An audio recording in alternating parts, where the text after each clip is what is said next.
Eu sei que você já sabe para que diabos nós usamos o Docker. Você estufa o peito para dizer que isola o seu ambiente de desenvolvimento e que finalmente enterrou a maldita desculpa do "na minha máquina funciona". Se você não sabe nem isso, fecha o vídeo agora. Vai estudar o básico. Mas a dura realidade é que você ainda age como um amador. Você acha que sabe infraestrutura, mas o seu deploy se resume a um script bash nojento, cheio de comando docker run, que você copia e cola do seu Notion toda vez que o servidor reinicia. Hoje, nós vamos exterminar esse seu script amador. Nós vamos orquestrar a sua infraestrutura como código de verdade. Abre a sua ideia. E vamos criar um projeto limpo, vamos chamar de Docker Compose Lab. Não precisa de Spring, não precisa de framework mágico. A gente vai na raiz. Seleciona o Gradle para gerenciar nossas dependências e só. A primeira coisa que você precisa na raiz da sua aplicação é um arquivo chamado docker compose.iml. Esse arquivo é o maestro da sua infraestrutura. No Docker Compose, tudo começa pela chave services. Pensa que os services são os soldados da sua aplicação.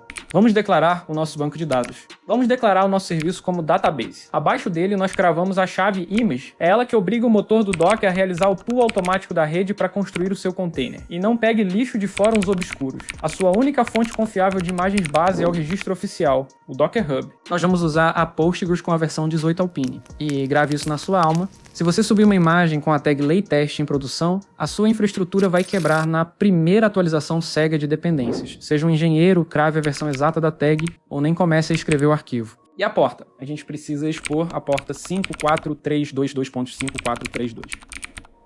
À esquerda é o host físico da sua máquina, à direita é o container. Agora, vem a variável de ambiente. Environment. O Postgres exige um usuário, senha e o nome do banco. Postgres User, Admin, Postgres Password. Secure Pass e Postgres DB, SystemDB. E sim, em produção, você jamais comita a senha num repositório público. Usa um arquivo .env ou um cofre de secrets. Mas para o nosso laboratório local, isso basta. Um banco de dados sem volume é um banco amnésico. Se o container morrer, os dados vão para o espaço. Então a gente mapeia um volume. Volumes, pgdata, /var, /lib, /PostgreSQL. Isso basta. Se vocês lembram do último vídeo de Docker, a partir da versão 18, não precisamos mais passar o caminho /data no volume do Postgres. Isso diz para o Docker que o diretório de dados do Postgres precisa sobreviver no disco host. Mas presta atenção, não adianta apenas referenciar no container e achar que a mágica acontece. Você é obrigado a registrar a existência física desse volume no rodapé do seu YML. Vai na raiz e abre a chave volumes e declara o pgdata 2 pontos. Essa declaração é explícita no nível mais alto que força a engine do Docker a provisionar e gerir o bloco de armazenamento isolado no disco do seu sistema operacional. Esqueceu isso? O Compose cospe um erro de volume não encontrado e derruba o seu deploy na mesma hora. Feito isso, abre o terminal integrado e crava Docker Compose Up --build -d. O up é a diretiva principal que instrui a engine a montar e levantar a sua rede. A flag "-build" é a sua garantia de estado. Ela obriga o motor do Docker a recompilar a imagem do zero antes de instanciar o container, impedindo que você perca horas debugando um problema causado por um cache estragado na sua máquina. E a flag "-d" de detach desmembra o processo da sua sessão atual. Ela joga a execução para o background. Se você esquecer esse "-d", o seu terminal fica refém do fluxo de logs, e no instante em que você fechar a janela ou der um Ctrl+C, você mata o seu banco de dados na mesma hora. O motor do Compose assume o controle. Ele cria a rede, faz o pull da imagem do Alpine e levanta a infraestrutura inteira. Bate um Docker PS no terminal para visualizar o container ativo. Para executar o Docker Logs, você precisa do identificador do container. Olhe para a saída do seu Docker PS, o nome está espremido na última coluna. Copie essa string e cola no console. Pronto, os logs do database estão na tela. Mas olha aqui com atenção para esse nome que o Docker gerou sozinho, Docker Compose Lab Database 1. Isso é uma aberração. É inviável ficar copiando e colando nomes quilométricos toda vez que você precisar debugar a sua infraestrutura. Nós vamos consertar isso. Volta para o arquivo Compose. Nós vamos digitar as regras. Logo abaixo da chave image, injeta a propriedade container name e atribua o valor PostgreSDB. Isso facilita o mapeamento e devolve o controle para você. Vamos testar um novo estado. Dispara um Docker Compose down no terminal para obliterar o container antigo. Limpo. Agora crava o comando up novamente e verifique o resultado. O nome está limpo, exato e padronizado, PostgreSDB. A partir de agora, você digita Docker Logs PostgreSDB de forma letal no terminal, sem medo e sem depender de mouse. Beleza, você tem um banco. Grandes coisas, qualquer tutorial indiano faz isso. Agora a gente precisa de um ponto de entrada, um gateway para segurar as pauladas do mundo externo e rotear para sua aplicação. A gente vai usar o Nginx, abre o seu Docker Compose.ml e declara um novo serviço, Gateway, imagem, Nginx, Alpine. Vamos expor a porta 80 para receber o tráfego HTTP na lata. E a configuração? O Nginx precisa de regras de roteamento. Nós vamos injetar o arquivo de configuração dele através de um volume. Volumes, nginx.conf/etc /nginx/nginx.conf. Aqui está o pulo do gato monumental. A nossa aplicação Java não vai rodar dentro do Docker. Ela vai rodar na sua IDE, direto na JVM da sua máquina, porque a gente quer debugar. Então, como é que o Nginx, que está preso dentro do Linux do Docker, consegue fazer um post e bater no localhost do seu Windows ou Mac? A gente injeta a chave extra hosts no serviço do gateway e define host.docker.internal hostgateway. Isso cria uma ponte de rede entre a matriz do Docker e o seu host físico. Logo abaixo, cravamos o dependes on database. Você dita a ordem de boot. Essa chave amarra a dependência e segura o Nginx até o banco estar no ar. E grave a regra do DNS interno, esqueça IPs estáticos. O nome do serviço é o host na rede. Quer falar com o banco? O host é simplesmente database. E aí você, na emoção de ver a arquitetura rodar, vai direto para o terminal e dispara um Docker Compose Up, --build -d, crente que tá tudo pronto. E a infraestrutura quebra na sua cara. Olha o log estourando no terminal. Are you trying to mount a directory onto a file?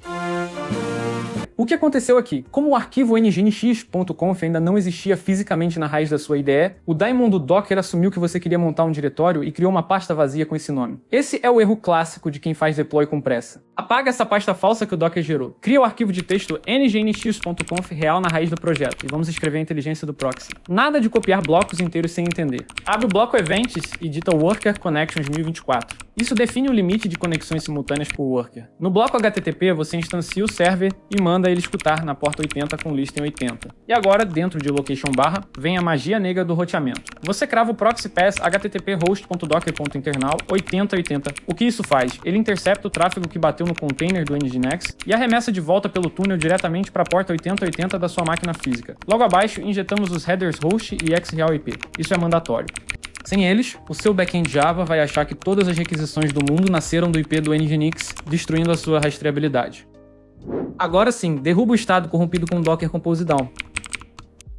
Limpou. Dispara o up novamente mapeando o arquivo físico que nós acabamos de criar. Silêncio no console. A topologia subiu sem estourar nada. Mas nós não confiamos em processos silenciosos. Nós vamos inspecionar a inicialização do Nginx. Copia essa aberração de nome gerada pela engine Docker Compose Lab Gateway 1. Olha a última linha. Configuration complete. Ready for startup. Isso não é um mero log de aviso. Isso é o entry point confirmando que o container montou o seu volume físico, executou o parsing do seu nginx.conf customizado, validou a sintaxe daquele tunnel proxy pass e iniciou os workers. A infraestrutura de borda está operando. Agora nós vamos provar a comunicação criando o alvo do roteamento. Esqueça frameworks mágicos de prateleira, vamos criar a classe crua Database Connector. Abre o método main.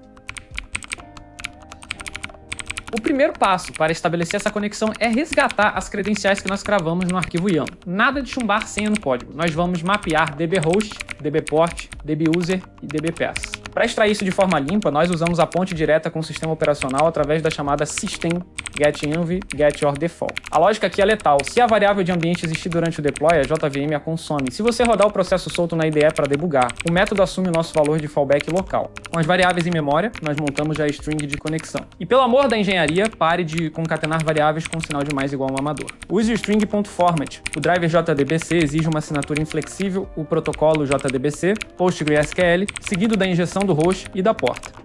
O sufixo systemdb precisa bater cirurgicamente com o nome do banco que você declarou lá no Compose, senão a conexão é sumariamente rejeitada. Logo abaixo, cravamos a saída padrão no terminal, um log de bootstrapping e a impressão exata da URL montada. Entenda uma coisa, código silencioso é código morto. Se a sua aplicação estourar um timeout no futuro, a primeira coisa que você vai caçar no console é para qual IP e porta essa maldita string estava tentando apontar. Não poupe logs na camada de inicialização. Nós não vazamos recursos de sistema operacional neste canal. Por isso, a conexão com o banco nasce diretamente dentro de um bloco try with resources. Se o banco validar as credenciais, nós imprimimos o sucesso. E dentro desse estado de conexão segura, nós instanciamos o nosso servidor, New Server Socket 8080. Abrimos o laço infinito, o clássico while true, para transformar essa aplicação num daemon que nunca dorme. A chamada server accept bloqueia a thread. Ela congela o código e fica na trincheira, aguardando o ataque. Quando o tráfego chegar do Nginx, a execução desperta. O Java captura o socket do cliente e nós injetamos a nossa carga. E olhe bem para essa string. Isso é o osso do protocolo HTTP. Nós digitamos o cabeçalho HTTP 1.1200 OK na mão. E preste muita atenção na quebra de linha dupla, esses control barra. Isso é mandatório. É essa quebra dupla que diz ao proxy que o cabeçalho acabou e o corpo da mensagem começou. Sem isso, o Nginx cospe um erro de protocolo quebrado. Gravamos os bytes direto no output stream e o bloco se fecha. No rodapé da classe, nós cravamos o cat genérico. Se o banco recusar a conexão à porta 8080 já estiver em uso, nós estouramos um log fatal e chamamos System Exit 1. Aplicação que não consegue provisionar a infraestrutura básica tem que morrer na hora e devolver o código de erro para o sistema, sem processos zumbis rodando pela metade. Aí você abre o terminal, dispara o Docker Compose Up, vê o banco subir, clica no play da sua IDE com aquele sorriso no rosto crente que a arquitetura vai se conectar magicamente. E a JVM cospe uma falha crítica na sua tela. A execução morre no ato. Lembra quando eu exigi que você não poupasse logs na camada de inicialização? Olha a prova real aqui. O nosso bloco cat capturou a morte do processo, impediu que a aplicação ficasse pendurada e entregou o diagnóstico cirúrgico. No Suitable Driver Found for JDBC, PostgreSQL, nós provisionamos o banco, roteamos a rede e abrimos o socket. Mas nós esquecemos a regra fundamental do ecossistema. A JVM é agnóstica. Ela não faz a menor ideia de como falar o protocolo do Postgres nativamente. É exatamente para domar esse tipo de dependência de infraestrutura que nós inicializamos esse laboratório usando o Gradle. Abre o seu arquivo build.gradle, vai direto no bloco dependências e injeta a biblioteca oficial, manda a IDE sincronizar o projeto. O motor do Gradle vai varrer o repositório, baixar o jar correto e acoplá-lo no class path da sua aplicação. O terreno agora está verdadeiramente preparado. Espera o motor do Gradle indexar o ecossistema. Clica no play de novo e observa.